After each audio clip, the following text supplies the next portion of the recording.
Narasannapeta party కార్యాలయం పొలాకి మండలం చెల్లాయి వలస పంచాయతీ నుండి యాట్ల బసి వలస మాజీ నీటి సంఘం అధ్యక్షులు వైఎస్ఆర్ కాంగ్రెస్ పార్టీ సీనియర్ నాయకులు సంతిరావు రామన్న 80 కుటుంబాలతో వైకాపా పార్టీని వీడి తెలుగుదేశం పార్టీలో చేరారు.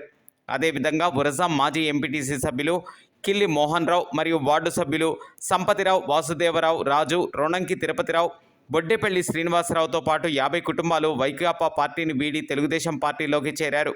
వీరందరికీ ఎమ్మెల్యే అభ్యర్థి బగ్గు రమణమూర్తి కండువాలు వేసి సాదరంగా పార్టీలోకి ఆహ్వానించారు. కార్యక్రమంలో మాజీ శాసనసభ్యులు కేఎల్ఎన్ గుప్తా, మండల పార్టీ అధ్యక్షులు మిరియాపల్లి వెంకటప్పల నాయుడు, మాజీ market committee chairman Bairi Bhaskar Rao, మాజీ ఎంపీపీ తమ్మినేని భూషణ్, మాజీ జెడ్పీటీసీ రొణంకి కృష్ణానాయుడు, మాజీ సర్పంచ్ లుకలాపు రాంబాబు తదితరులు పాల్గొన్నారు.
కండువాలు కట్టడానికి గేట్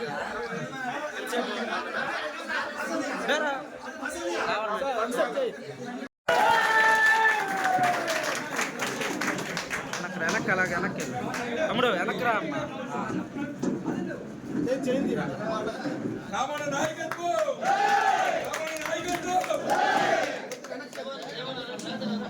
వేణుగారు కొంచెం వెనక్కోండి, మన వేణుకి వెనక్కోండి మన